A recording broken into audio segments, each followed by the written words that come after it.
Assalamualaikum dan selamat petang. Hari ini saya ingin membuat temu bual bagi subjek PCE 4303 penyediaan staf. Bersama dengan saya seorang usahawan daripada Melaka yang mengusahakan perniagaan makanan iaitu restoran Mi Kolok. Waalaikumsalam warahmatullahi wabarakatuh. Okey, usahawan ni dikenali panggilan Pak Din. Pak Din, boleh tak perkenalkan diri dahulu? Bismillahirrahmanirrahim. Nama saya Muhammad Sirajuddin bin Bolehi. Berasal daripada Kuching, Sarawak, dan telah menetap di negeri Melaka selama 15 tahun. Telah berkahwin, mempunyai 3 orang anak. Stay kat Melaka. Okey, ceritanya panjang, so saya pendekkan. Okey, cerita dia saya berhijrah ke Melaka ni atas tuntutan kerja lah. Dulu sebelum ni pernah berkhidmat sebagai penyawat awam lah. Boleh tak saya nak tahu lebih sikit tentang perniagaan restoran Mi Kolok? Boleh tak Pak Din cerita sedikit? Okey, sejarah kita cerita permulaan. Start saya mega jual mi kolok ni asal dia kita mega di rumah. Okey, mega di rumah, kita buat servis delivery. So masa permulaan tu start tahun 2016. Tak silap saya tahun 2016 kita dah start mula berniaga lah. Buat lasas Sarawak pun mula. Then baru kita buat mi kolok. Tu cerita dia. Start daripada 2016 sehinggalah pada tahun 2018 awal tahun kita berjaya untuk buka sebuah restoran tanpa buat pinjaman, tanpa apa-apa pun, suntikan modal daripada mana-mana loan lah. Kita bermula daripada rumah, then mungkin atas usaha selama buat delivery tu dapat juga kita buka restoran lah. Dengan bermulakan apa yang ada kat tangan saja. Apa yang kita ada sekarang. Kalau sekarang tengok macam-macam dah kat restoran kan. Table pun dah banyak apa semua. Tapi untuk permulaan ni kita bermula daripada rumah. Kita delivery. Then baru kita buka satu restoran. Okey. Lokasi perniagaan tu kat mana Pak Din? Okey, lokasi perniagaan di Pusat Niaga Gangsa, nombor 55 Jalan PNG Pusat Niaga Gangsa.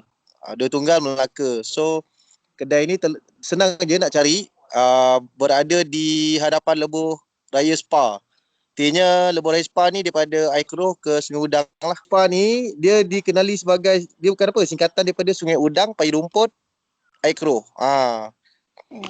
Tu boleh tak Pak Din terangkan sedikit konsep perniagaan atau jenis perniagaan yang Pak Din usahakan ni? Okey, kalau konsep perniagaan kita buat restoran lah, F&B. So specialty pada kita utamakan pada makanan Sarawak lah. Kita bawakan khas daripada Sarawak sebab isteri orang Sarawak. Kalau ikutkan saya hanya banyak menguruskan dari segi management lah. Management, pengurusan staff, pengurusan macam mana nak buat marketing. Tu daripada side saya. So untuk menu-menu ni kebanyakannya disediakan oleh isteri saya lah. Cuma saya yang push. Okay, kita ketengahkan apa. So kalau saya buka restoran, saya jual makanan yang macam biasa, mungkin tak ada keistimewaan kat situ. So tu yang kita decide untuk jual makanan Sarawak lah. Sebab dekat Melaka ni ada juga pengusaha makanan Sarawak tapi dia sekadar stall saja. Tak banyak. So kita buka restoran terus untuk bagi orang tahu dan kita memperkenalkan makanan Sarawak di negeri Melaka. Apakah perkhidmatan atau kemudahan yang ada dekat Mi Kolok tu? Okey, kemudahan buat masa semasa waktu ni yang ada kita buat servis delivery dengan take away lah sebab musim PKP ni kan. Ni sekarang ni pun Nazura sedia maklum. Ni musim PKP, so kita tak boleh nak on restoran macam biasa lah. Customer datang, dia order, then dia terus bawa balik lah.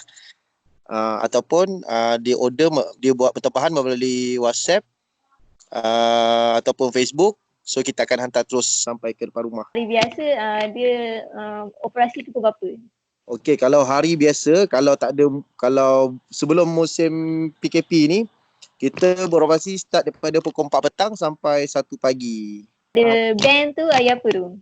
Okey, untuk band kita buat setiap hari Jumaat dan Sabtu saja. Sebab kita tak nak buat hari-hari bukan apa. hari-hari sebab sini kawasan ni cakap kita nak orang free tau. Sebab hari biasa tu kita ada sediakan skrin besar lah untuk dia tengok bola. So kita tak nak ada gangguan. Muzik tu kita special hari Jumaat dan Sabtu saja. Pak Din ada berapa orang kaki tangan? Untuk sekarang ni yang masih ada 10 orang. Sebab yang part time ada berapa? 2 orang. Macam tu. So total ada 12 orang lah. Ni tak ramai dah. Sekarang ni kita ada berapa? 2, 4, 6. Ada 8 orang. Lagi 2 cuti. Di kedai. Okey, macam mana seorang penyelia tu menguruskan pekerja dia? Okey, ni lebih kepada HR kan? Betul? Betul. Okey, kalau pengurusan staff ni kita daripada permulaan dia kita ada kasih interview lah sebelum staff tu kita nak diterima masuk untuk bekerja dengan kita. Kita akan ada kasih interview. So ada beberapa soalan yang dia perlu jawab dan tengoklah bergantung pada daripada orang yang kita interview tu. Kalau melepasi kriteria yang kita nak, baru kita ambil dia bekerja dengan kita. Itu first step lah kita buat. Second step kita buat, lepas tu kita akan bagi dia SOP, tata cara macam mana nak melaksanakan kerja-kerja di restoran. So kita akan terangkan the whole structure lah, daripada A sampai Z. Artinya kalau dia bertugas sebagai waiter, kita akan terangkan apa SOP yang ada pada sebagai seorang waiter. Kalau dia seorang pembancu air, so kita akan terangkan SOP tentang tata cara bagaimana nak jadi seorang yang pembancu air. Kalau kitchen pun sama. So setiap department, setiap apa yang kita buat semua ada SOP. So dia tak ada bertugas ikut sekati dia. Tak boleh. So kita akan berdasarkan SOP tu lah. Kalau ada pekerja tu ada macam masalah ke, apa tindakan penyelia? Okey, kalau macam kita akan bagi warning letter lah. So kita akan first kali macam saya akan panggil jumpa dia by personal. Okey, kalau personal dan saya akan tanya apa masalah dia. Kita akan cuba bantu dia dululah. Kita tak akan terus ambil tindakan pada dia. Kita akan tanya dulu apa masalah dia. So kita akan tanya, kalau masalah tu daripada dia, kalau personal kita akan suruh dia selesaikan. Tapi kalau masalah tu berpunca daripada diri dia sendiri, so kita akan bagi warning letter lah. Kita akan bagi warning letter. Untuk first warning letter, second warning letter, kalau third kita terus terminate je. Sebab dekat restoran kita buat peraturan macam ni. Setiap staff ataupun pekerja yang baru masuk, kita akan bagi dia tempoh selama 2 minggu untuk kita tengok cara dia bekerja macam mana. Percubaan selama 2 minggu. Kita akan try minggu pertama. Kalau okey, kita akan sambungkan minggu kedua. Kalau minggu kedua okey, baru kita offer dia untuk sebagai staff kontrak selama 3 bulan. So kita tak akan bagi dia permanent dulu. Once kalau dia dah melepasi kriteria yang kita nak. Sebab restoran ni kita macam saya sendirilah, sebab saya nak pergi jauh dalam bisnes. Dan saya pun tak nak staff saya bekerja selamanya dia orang bekerja. Sebab niat saya buka restoran sebab nak bantu orang, nak bantu. Sebab ramai orang cakap pekerja kedai makan ni tak ada masa depan. So saya nak ubah mentaliti setiap orang dekat luar yang bekerja kedai makan ni ada masa depan. Tapi masa depan tu bukan daripada majikan ataupun daripada siapa, tapi dari diri dia sendiri yang tentukan. Kita hanya guide saja. Saya sebagai majikan, kita akan guide dia A sampai Z. Apa yang dia perlu buat. So dalam masa 3 tahun takkan dia tak boleh handle satu restoran. Amalan yang baik. Amalan yang baik kita cakap dengan dia lah. Kalau dari segi kedatangan, kita suruh dia datang awal. Kalau dia ada masalah, kita tanyalah masalah apa yang kita boleh bantu. Sebenarnya kalau kita sebagai seorang penyelia staff, ni pengalaman saya sendirilah. Sebab saya pernah sebagai penjawat awam kan. Dan saya pun sebagai seorang penyelia juga. Tapi kita tak boleh terus menghukum dia. Kita kena jumpa dia, panggil dia secara by personal. Kita tanya satu-satu masalah dia. When kita dapat tahu apa masalah dia, kita cuba bantu dia lah untuk selesaikan. Staff dia takkan bermasalah kalau dia tak ada masalah. Dia takkan buat hal kalau dia tak ada masalah. Tentang kehidupan, tentang tanggungjawab, tentang amanah yang diberikan, kita akan beritahu dengan penyelia kita. Kita akan beritahu bos kita. Kita ada masalah sekian-sekian. Once kalau kita cerita apa masalah kita, orang boleh faham tak? Mesti orang boleh faham. Tak tak semua tempat kita boleh claim orang tu sama. Dekat restoran kolok ni dia berbeza. Kita lebih kepada kita lebih kepada kebajikan dia orang. Kita tanya apa masalah dia. Kalau dia nak dibantu, kita akan bantu. So kalau dia tak nak dibantu, so kita tak boleh nak buat apa. Biasa staff bermasalah ni sebab tu daripada permulaan tu kita dah masa interview tu kita dah kena nilai dia kat situ. Kalau ada setengah pengusaha restoran, dia orang main ambil je staff. Tapi dekat kolok berbeza. Dekat restoran kolok dia berbeza. Kita akan nilai seseorang tu depends on interview. Interview pun kita ada soalan-soalan dia. Bukannya kita soalan awak berasal dari mana, berkenaan itu semua biasa. Tapi kita ada beberapa soalan yang special yang dia perlu jawab. Once kalau dia boleh jawab benda tu, so kita akan terima dia bekerja. So daripada situ kita akan pilih siapa yang dengan kita. Bukan diorang pilih untuk bekerja dengan kita, tapi kita pilih siapa bekerja dengan kita. So masalah tu akan jadi minimize lah. Kita akan kurangkan masalah tu. Kita nak buatkan kosong memang tak ada. Setiap orang semua ada masalah. Tapi depends on orang yang kita interview tadi. Kalau dia seorang yang bertanggungjawab, daripada permulaan dia, penghujung dia pun tak ada masalah. Saya nak bisnes saya ni pergi jauh. Okay. Faham tak? Saya nak bisnes saya ni, saya tak nak dekat sini. Contoh, kebanyakan orang Melayu kita, minta maaf saya cakap kenapa dia berniaga, dia stuck, dia stay dekat situ je. Pemikiran dia pada tahap yang sama. Dia tak nak upgrade. Faham tak? Lepas tu trust tu tak ada. Trust pada orang. Contoh kepercayaan pada pekerja dia untuk melakukan satu tugas. Dan dia kena train staff dia bagi pandai. Saya punya ni berbeza dengan orang lain. Saya takkan sama dengan orang lain. Saya drive business saya lain. Kalau Zura tanya saya sebab kalau kata dari segi pengurusan pekerja, first kali saya dah tapis dulu dah masa interview. Then kalau dia lulus baru ni. So kat situ saya takkan sakit kepala, tak ada masa untuk pening kepala nak uruskan staff yang bermasalah. Kalau bermasalah, kalau dia masalah, saya boleh terminate dia dalam masa 24 jam. Okay, sebenarnya dalam bisnes ni simple je. Contoh kan saya cakap dengan Zura tadi, saya nak pergi jauh dalam bisnes. So apa yang saya perlukan dalam bisnes? So team. Faham tak? Team. Kalau team, saya tak create diorang, saya tak terapkan leadership dalam team saya, so diorang tak boleh drive bisnes ni. Sebab tu apa yang saya cari bukan pekerja, tapi saya cari leader, saya cari ketua. Sebab tu bukan semua orang boleh bekerja dengan tim kolok ni. Akan datang dalam masa 3 tahun bisnes saya akan buka satu cawangan. So yang cawangan ni siapa yang saya akan bagi untuk jadi pengurus?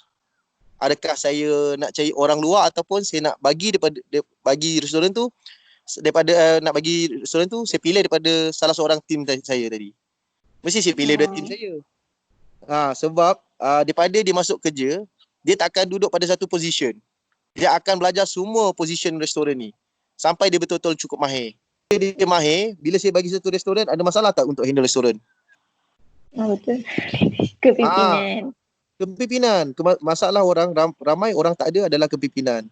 Dia power dari segi strategi, dia power dari segi marketing. Kalau dia tak ada kepimpinan, dia tak boleh drive diri dia dan tak boleh drive bisnes tu kat mana dia nak pergi. First kali dia mesti set goal dulu. Kat mana dia. Contoh kalau Zura tanya saya 5 tahun, 10 tahun, 50 tahun akan datang restoran ni kat mana, semua saya dah ada. Tapi dalam pengurusan perniagaan ni Pak Din ada ikut mana-mana teori ke, model ke, contoh perniagaan? Saya banyak belajar daripada Richwork lah. Artinya saya punya mentor Dr. Azizan lah. So saya banyak belajar daripada dia dari segi kepimpinan, so dari segi belajar marketing, pengurusan semua dekat situ. Sebab saya ambil course belajar dengan dia. So tu yang alhamdulillah lah, artinya daripada zero sampailah sekarang. Artinya kalau the whole structure saya tak ada masalah. Dari segi leadership, sebab dalam bisnes ni leadership yang paling utama lah. Second baru first kali leadership, team leadership, marketing, then baru kita drive sales. Tu dalam bisnes. Sebab tu saya, kalau kebanyakan orang lemah dari segi ni lah, leadership. Artinya kalau dalam diri dia tak bagus, so macam mana dia nak jadikan orang lain bagus? Macam mana dia nak menguruskan orang lain? So berkaitan juga dengan soalan Nazura tadi. Mana nak menyilir staff? Saya kalau Zura tanya, kalau macam mana saya nak menyilir staff, daripada awal lagi saya dah tapis awal-awal. Daripada dia interview tadi, so bila dia bekerja, ada masalah tak? Tak ada lah. So tak ada masalah. Biasa masalah yang selalu berlaku adalah bila company-company yang besar lah. Bila dia ada ramai yang staff. Betul tak? Dia ada ramai sangat staff. So kat situ depends on dia orang macam mana nak handle. Tapi macam saya, kalau Zura tanya, daripada first kali interview. Kalau nak tahu dia bagus tak bagus, dari segi kedatangan dia. Lepas tu dari segi servis dia. Dari segi cara dia. Faham tak? Dia respect tak kita? Kita hormat dia, tapi kalau dia tahu dia tahu menghormat kita balik, so itu adalah orang yang bagus. Orang yang baik. Okay. Simple je.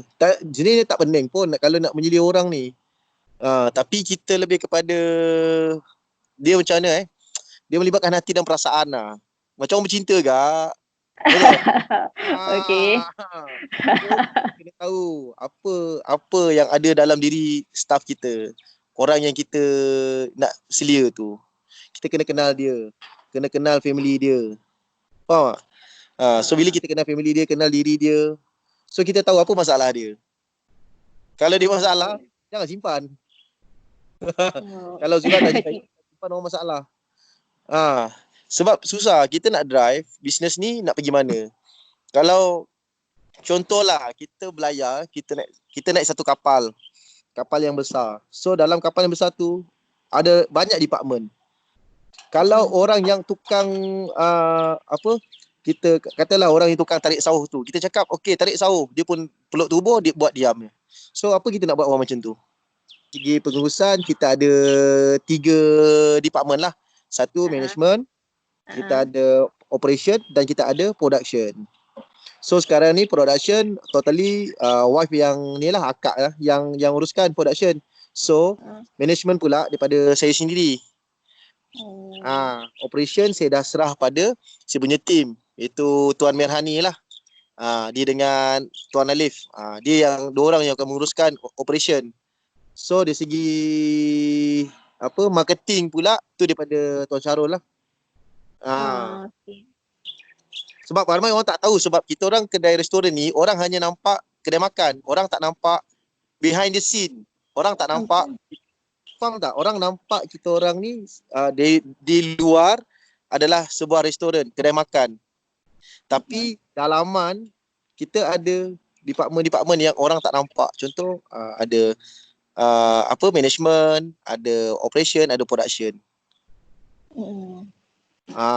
Banyak orang tak nampak. Sebab tu kalau Nazura perasan, saya tak kacau, tak usik pun pasal perniagaan, pasal operation.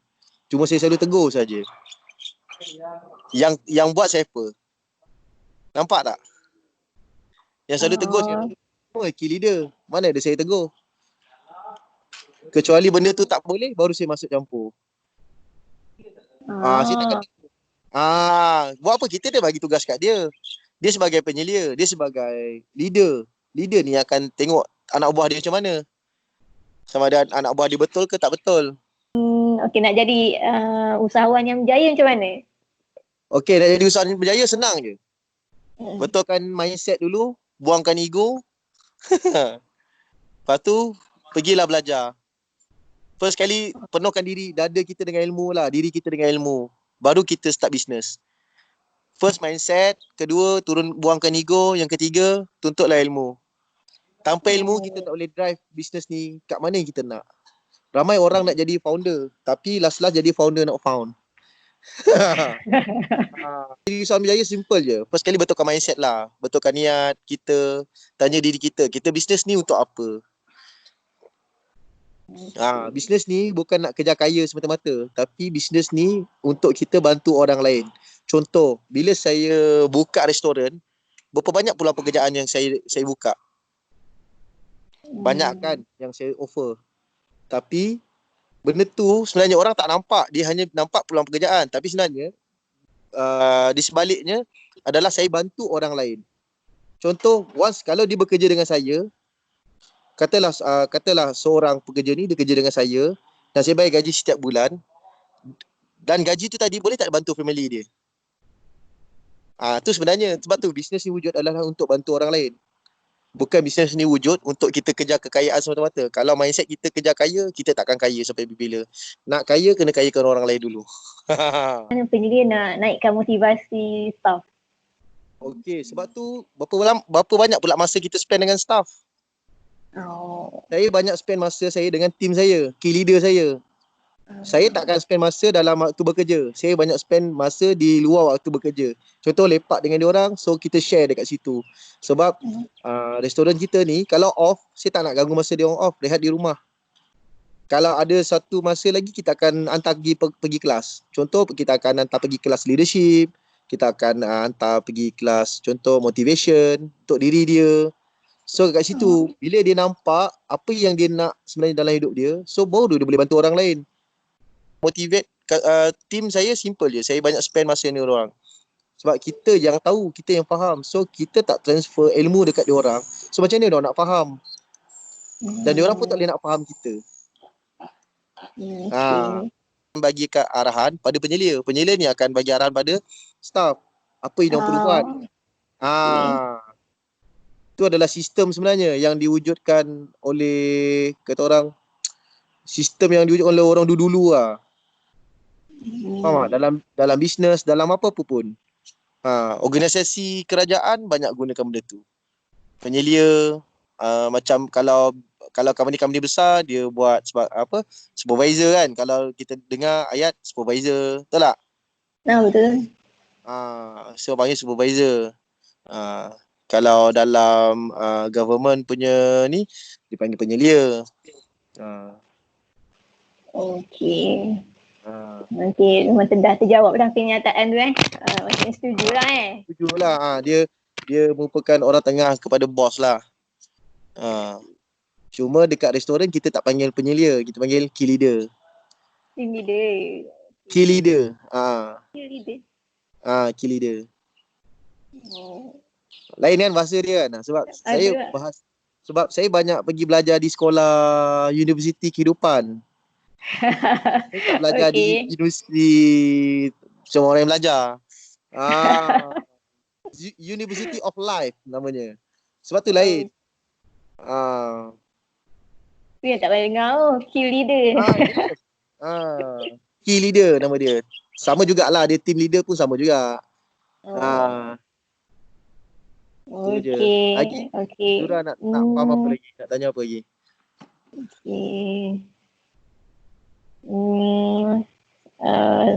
Total beroperasi tu dah berapa lama? Start daripada 2016 sampai sekarang 2000, dah berapa tahun? Untuk restoran kita start 2018. 2018. 2018, 8 Januari 2018 sehinggalah sekarang 2020. So dah 2 tahun lebih. 2 tahun lebih. Baru lagi 2 tahun lebih. Tapi alhamdulillah dah banyak kejayaan yang kita tempuh bersama-sama dengan tim. Kita tak belajar degree tinggi-tinggi. Cuma kalau apa yang Pak Din jawab tadi, harap dapat membantulah Zura siapkan assignment. Kalau apa yang terkurang tu Pak Din minta maaf lah. Kalau ada yang tak terjawab tu nanti kan call je tanya.